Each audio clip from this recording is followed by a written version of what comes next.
First Patriots, chapter 4. Benjamin sat in a wooden chair behind a well-crafted wooden desk in the middle of a large room. On the walls, masterful oil paintings of former British monarchs hung in grandiose golden frames. Exquisitely carved half columns stood against the walls and reached up to a high ceiling. 370 members of Parliament sat in theater seating on either side, listening to Franklin's testimony about the colony's reaction to the Stamp Act. Without question, Benjamin Franklin looked exhausted after answering more than 170 questions. He took another sip of water and waited for another member of Parliament to ask yet another question. Secretively, I continued to record the proceedings with my smartphone. "He's not being questioned, he's being interrogated," Tommy whispered from the back of the room. "I feel really bad for him. He's got to be really tired." So the words, adjectives, masterful, grandiose, and the adverb exquisitely tell you, is it plain or fancy? Fancy. Tell you that the room is, there we go, I wasn't seeing all my words. Yeah, very fancy, grandiose, exquisite, masterful. Yep, and then you have a picture of the room. That's the House of Commons, 1710. What year is it in this painting? 1710. Good job. There we go. And then one word, what is Benjamin Franklin fighting for? That's what we're going to listen for on the next page. Remember that he is fighting for freedom. There it is, right there. Some people fight for it on the battlefield, and some fight for it in a court of law. Well, it just goes to show how smart he is. These guys in Parliament keep trying to mess with his mind. It's like they keep asking the same questions to see if he'll give different answers, Tommy said. Yes, some lawyers and politicians can be very crafty. I don't think they realize who they are dealing with, I said softly. No kidding. I'd totally pick him to be on my debate team, said Tommy with a big grin. What did I miss? Asked Liberty, who suddenly appeared behind a large curtain in the back of the stuffy room. Liberty was present for the first 30 minutes of questioning, but then disappeared to find a snack. They just passed a law that gives donkeys special privileges over horses, Tommy whispered to Liberty. What? Shouted Liberty. The word reverberated off the walls and ceiling. Thankfully, it was difficult to know where the sound was coming from. Order, said the Prime Minister, who acted as the judge and pounded his gavel. We will have order during the questioning. Next question. Another member of Parliament raised his hand and asked, if the Stamp Act is not repealed, what do you think will be the consequences? How will the people of America respond? Benjamin sighed and calmly replied, a total loss of respect and affection for Great Britain. Another question came from the other side of the room. Do you think the people of America would submit to pay the stamp tax if it were moderated? Again, Benjamin replied, no, never, unless compelled by force of arms. Still another question. Do they realize the British Empire owes a lot of money to those who helped us fight the French and Indian War, a war that was fought on American soil? Do you think it right that America should be protected by this country and pay no part of the expense?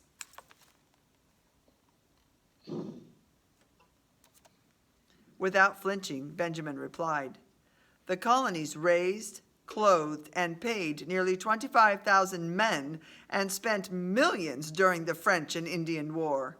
Candidly, they believe they have paid their part in full. What war does Britain want to pay for with the Stamp Act tax money? French and Indian? Yep, and it's in the second paragraph and it's in the third paragraph too. So you'll notice. So French and Indian? Yes, so you need to capitalize the F and capitalize the I. You don't need to capitalize the W on war. French and Indian War. That's all you need to put. French and Indian War. Capital F, R-E, and Indian, capital INDIAN. French and Indian War. Go ahead and capitalize the W. Capital WAR. French and Indian War. And we'll talk about that a little bit more in detail when we study more on George Washington. One final question for Mr. Franklin, called the Prime Minister. We have heard that the Americans claim no taxation without representation. The fact is, Parliament has the right to tax the colonies with or without their consent. Can anything less than a military force carry the Stamp Act into execution? Benjamin Franklin smiled the most convincing smile he could give and said with boldness, I do not see how a military force can be applied to that purpose. Murmurs sped across the great room and echoed off the walls. Why may it not? Asked the Prime Minister. Suppose a military force is sent into America. They will find nobody in arms. What are they to do? They cannot force a man to take stamps who chooses to do without them. They will not find a rebellion. They may indeed make one.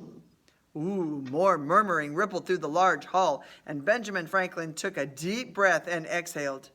The Prime Minister stood from his seat, pounding his gavel, and the meeting was adjourned.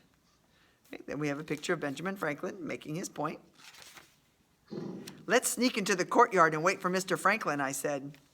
As we walked outside and down the stone walkway, I was reminded again how beautiful London was. The courtyard was circular and symmetrical, with a round pond in the middle. A variety of perfectly pruned shrubs and bushes lined a variety of pathways. We walked to the center of the courtyard, and Tommy said, No wonder the Revolutionary War happened. There's no way England and America are going to agree. They both think they're right, and both sides are getting angrier and angrier. This is not going to end well. You're right, I said. The Stamp Act may very well have been the spark that led to America's independence from England. The King and Parliament won't back down. The 13 colonies are standing firm for freedom, and tempers will eventually reach a boiling point. Speaking of boiling point, Liberty said, I think most people overcook their food. There's nothing worse than overcooked potatoes or carrots, or especially asparagus. Seriously, limp and soggy asparagus is almost as bad as a limp and soggy handshake. Confused, I questioned, a soggy handshake? Liberty clarified, you don't want one, trust me. It begins by soaking in the bathtub or playing in a pool for too long, and then your hands look old and wrinkly. Shaking a soggy hand feels like you're holding a slimy, shriveled piece of seaweed, and you're not going to impress anyone with seaweed. Why are we even talking about this? Because when I said boiling point, you started talking about, Liberty interrupted. What we should be talking about is how to help the colonists defend their freedoms. What was the spark that led to America's independence from England? Parliament, the Stamp Tax Act, or the King? The Stamp Tax Act? That's the one. Yeah. Yeah, good job. Yep. I rolled my eyes and said, I agree. Tommy, do you have any questions about what you heard in there? Yeah, I do. I'm not sure I understand what no taxation without representation means. It's the main reason why the colonists are mad, I said. It's important to understand that the 13 colonies are still a part of England. They still consider King George to be their king, and they are subject to the rules and laws of the British Empire. So, of course, if they have to live by these laws, then they want to help make the laws. Instead, the King and Parliament are making decisions without them. Oh, you mean like the Stamp Act? Yes, exactly. The colonies petitioned Parliament to repeal the stamp tax several times, but were ignored each time. Finally, the colonies said no more. No taxation without representation. Tommy nodded. It sort of reminds me of this kid named Billy who lived in our neighborhood and had this really cool fort. but he only let the kids on his street play in his fort. I heard it was really cool. It had a pinball machine and this balloon launcher and this awesome rope swing. Plus, it had jars full of candy and snacks. Anyway, the kids on my street decided we should make our own cool fort, but Billy didn't like that idea. He had a top secret meeting with the kids on his street, and they decided that we could use Billy's fort if we paid to get in. We told him no way. I thought you said his name was Billy, said Liberty. It is. Oh, I'm sorry. We told him no way, Jose. I thought you said his name was Billy, said Liberty. It is. Jose is just a nickname that rhymes with way. Oh, you mean like go take a hike, Mike, or take a chill pill, Phil, or go ride a ferret, Garrett. What is the main reason the colonists are upset with England? Is it taxation without representation, the French Indian War, or they want their own king? Taxation without representation. Good job. Exactly, Tommy said, laughing. Anyway, we told Billy that we were going to have our own meeting. We decided we didn't need his lousy fort, and we built our own. You did just what the colonies did. They had their own meeting in October 1765. The colonies formed the Stamp Act Congress to figure out what to do and say to England about the Stamp Act. I know what I would do, said Liberty. I would get a big piece of tape and make a line down the center and say, this side of the barn is mine, and that side of the barn is yours, and if you step on my side of the line, then I'm telling Mom. Seriously, I had this brother that was so bossy, and he thought he owned every inch of our barn, and he was... It's all right, Liberty. That was all in the past. But you bring up a good point. King George felt like he was the boss of the colonists. He felt like he owned their land and did not want to give it up. That's why he started taxing the people and tried forcing them to buy British products. He was trying to control what they did. He wanted them to think of the British Empire first. That's hard to do when you live 3,000 miles away, said Tommy. The king believed there was lots of money to be made in the colonies. America was rich in resources like wood, minerals, furs, and especially land. Plus, he sent a lot of British citizens to colonize the New World. You can understand why he was selfish and wanted to maintain his power and make the people feel dependent on England. When did the colonists have their own meeting and form the Stamp Act Congress? Month and year. When was that? Second paragraph. October 1765. 65, yeah. Yep, good. October 1765. But the colonists are becoming so successful that they really don't need the king or the British Empire, right? Correct, I said. America is like a child who is big enough to ride a bike without training wheels, but the king doesn't want to take the training wheels off. Hey, there's Benjamin Franklin, Tommy said, pointing. Sure enough, Benjamin slowly walked out of the Palace of Westminster. He looked like he could use a long nap. We joined him at the center of the courtyard. You were amazing in there, said Tommy. It was like the Battle of the Minds, just like when Professor Xavier from the X-Men uses his mind power to fight off the bad guys. Seriously, you're like an 18th century X-Man. Your imagination astounds even me, said Benjamin. What exactly is an X-Man? Only the coolest group of superheroes ever to exist.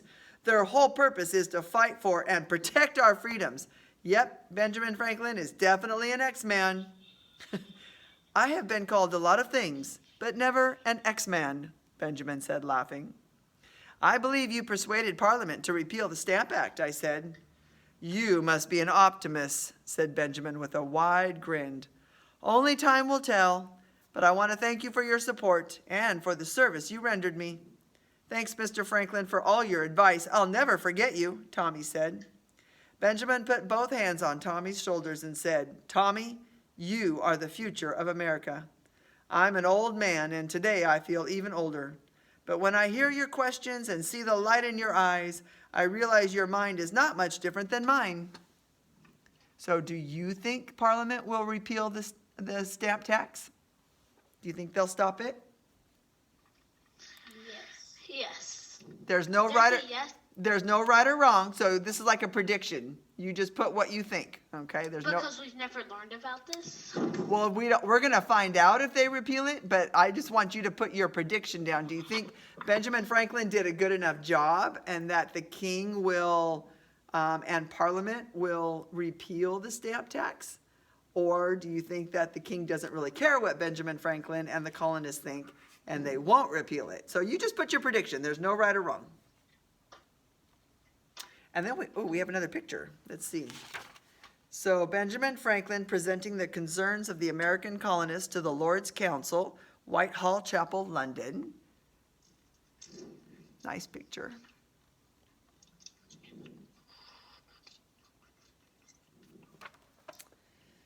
Creating new inventions or fulfilling your dreams is simply connecting the dots in your mind. Some ideas have lots of dots and others just a few, but it is all the same process, dot by dot by dot. The key is to keep going until you reach the final dot. When you do, you will have accomplished something, and with a mind like yours, I know it will be something great. Finally, he turned to Liberty and said, "And how could I forget you?" Liberty smiled and just stood there beaming. Benjamin placed his hand under Liberty's muzzle and said, "There is no such thing as coincidence, Liberty. God knows where every lightning bolt strikes, if you know what I mean." He winked. "Something tells me you are exactly who you were meant to be. Don't ever forget that." Liberty's lip quivered just a bit, and if he could have, I know he would have given Benjamin Franklin a great big horse hug. "Thank you again, my friends," said Benjamin. "And when you're back in the colonies, if you ever have a chance to meet Patrick Henry, I would highly recommend it. I think he's an exceptional American and one of your X-Men," he said, winking at Tommy. "I hope our paths cross again someday." And with that, he tipped his hat, and we parted ways. "This was way better than I expected," said Tommy. "No kidding," said Liberty. "He called you Mr. Future of America. Wow, you're pretty important. I think you should get a t-shirt with Mr. Future of America printed on it." "Thanks, Liberty, for being my #1 fan," said Tommy. "But I think we should keep this a secret between you and me." "No problem," said Liberty, grinning. "Now we both have secrets. It's like we're secret members of a secret club of secrets." I hate to break up your secret meeting, but it's time to time jump back to Manchester Middle School. I scanned the courtyard and said, "Let's walk over to that tall hedge. It should conceal our departure. Oh, and Liberty, we can't return to the teacher's lounge because we don't know if Elizabeth is still there." "I hope Freedom is okay," Tommy said. "I'm more worried about Elizabeth. I've seen her taunt and tease and insult Freedom over and over again. That kind of thing can be very taxing on a person. One of these days, Freedom is going to reach her boiling point just like the colonies.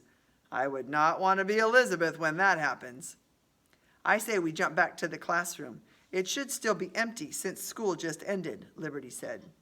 "Just ended? Felt like that was days ago," Tommy sighed. "Good idea, Liberty. The classroom it is." We traveled to the nearby hedge, and after making sure we were alone, Liberty opened the time portal and we jumped back to the classroom. "Now I know how Liberty feels. I'm starving," said Tommy as he dismounted from Liberty. "You see," said Liberty, "I'm not the only one with a big appetite." "Thanks again, Mr. Revere. I better get home." He took off his layer of colonial clothes and put them in his backpack. "I like keeping my modern-day clothes underneath. It's much easier to change. See ya." He smiled and quickly left the classroom. Liberty smiled and said, "So what's the plan, Stan? Should we get something to eat, Pete?" I tried not to laugh. "Good idea." "Really?" asked Liberty. "Absolutely," I said. "We need to keep your energy up. We have more time traveling to do." When the school bell rang the next day, the students were still busy talking about the previous day's events. "Good afternoon, class," I said. The class fell silent and I continued. "Today we're going to watch a video I recently edited where Benjamin Franklin defends the rights of the 13 colonies and asks members of the British Parliament to repeal the Stamp Act. As you watch this video, it will be very easy to imagine what it was like to actually be there. While the documentary is playing, I'm going to slip out to get my horse Liberty. As promised, Liberty is going to perform for you his stomp act about the Stamp Act. I'm going to need a couple of volunteers to help me carry in a sound system for Liberty's performance." Several hands shot up in the air. I looked for 3 specific students to help me, but only saw 2 of them. I wonder where freedom is, I thought. Tommy and Cam, I said, pointing to the 2 boys, please join me in the hallway. The rest of you can sit back and enjoy the show. Oh, I almost forgot. I pulled open my bottom desk drawer and pulled out a bag of bubble gum and another bag of lollipops. You're welcome to a treat while watching the movie. The students eagerly passed around the bags of treats. I walked to the back of the class, dimmed the lights, and started the video projector. I slipped out the door and into the hall where Cam was waiting for me. Where's Tommy? I asked. Before Cam could respond, Tommy slipped out of the classroom door and joined us. Let's see. Oh, how many colonies were there? 13. 13, yeah. And you can just put the number, 13, and you're good to go.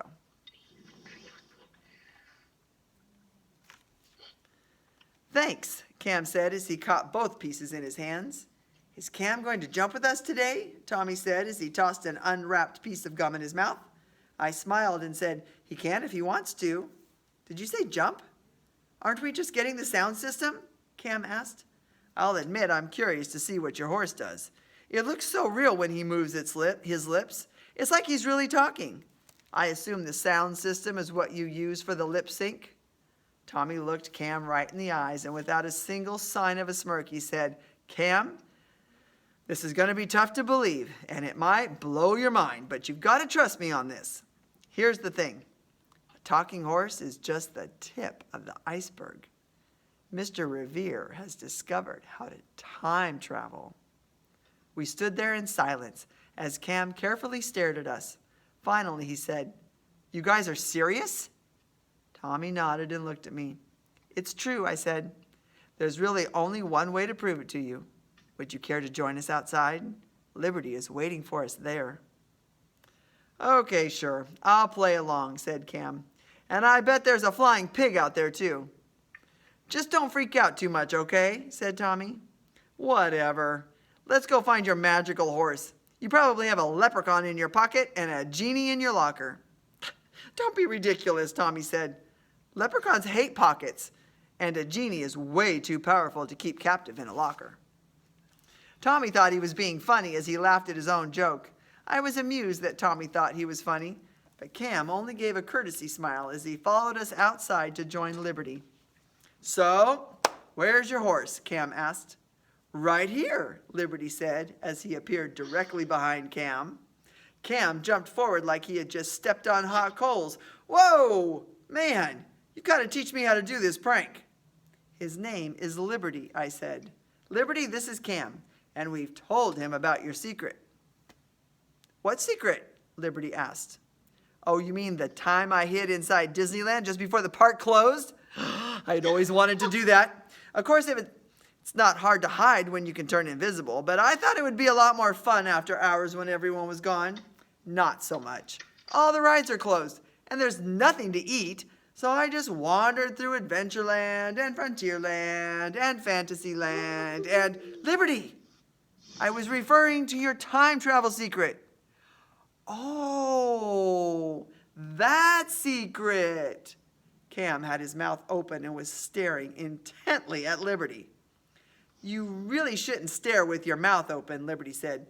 No offense, but it's sort of rude. Cam shut his mouth and then opened it and said, he really can talk. Before we go anywhere, Tommy and Cam need these, I said. Opening my travel bag, I pulled out 2 pairs of colonial clothing.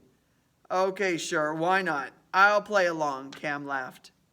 The boys quickly dressed and transformed into 18th century lads. Do I look as funny as you do? Cam asked Tommy. What century are they time jumping to? So that's the 100th period. 18th century. 17th. Well, they're going to 1760. Wait. Where to go? Right. 18th century. So they're in the 1700s, but that's considered the 18th century. Confusing. It is confusing. But think about 0 to 100 is the first century.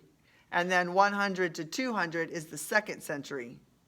So by the time you get to 17 to 1800, it's the 18th century. That's how it works. That's even confusing for me. I didn't understand that. I'll have to show it to you like on a timeline, like a picture of it, and then it'll make more sense. Yep, Tommy said, you should wear those clothes to school. No kidding. These breeches and stockings are total girl magnets. Make sure you tuck in your shirts, I said. Thanks, Mom, Tommy said with a wink.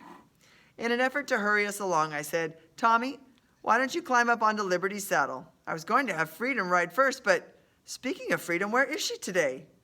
Oh, she had a dentist appointment, Tommy said, but she said she was coming back for Liberty's Stomp Act. Good to know, I said. Cam, why don't you climb up behind Tommy? Okay, sure, said Cam. Where are we going this time? Tommy asked. Cam started laughing. Wait. This is all kinds of whacked out. Are you saying that Liberty is how you time travel? Just hold on to the saddle, I said. Liberty, we're ready. Rushing to history, Liberty said as he galloped forward. A purple and gold whirlpool swirled in front of us as the time portal opened. I called out, America, the colony of Virginia, 1765, Patrick Henry. As Liberty, Tommy, and Cam jumped through, I followed closely behind. Just before I jumped, I saw Elizabeth step out from behind the corner of the school. Only 10 yards away, she started running toward the time portal too. She wouldn't dare jump through after me, would she? In another second, I was through the portal and landed in a darkened alley. Liberty, Tom, and Cam were waiting for me. I stopped and turned back toward the portal, waiting, heart racing, eyes tracing the purple and gold to see if anyone else had time jumped. Oh, do you think she makes it? I don't know. Okay, so what colony are they time jumping to?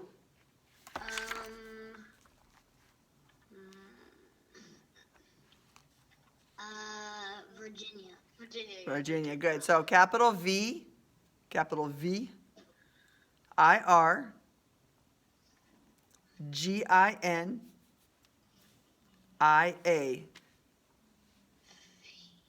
And it's in the last paragraph, like up towards the top of it.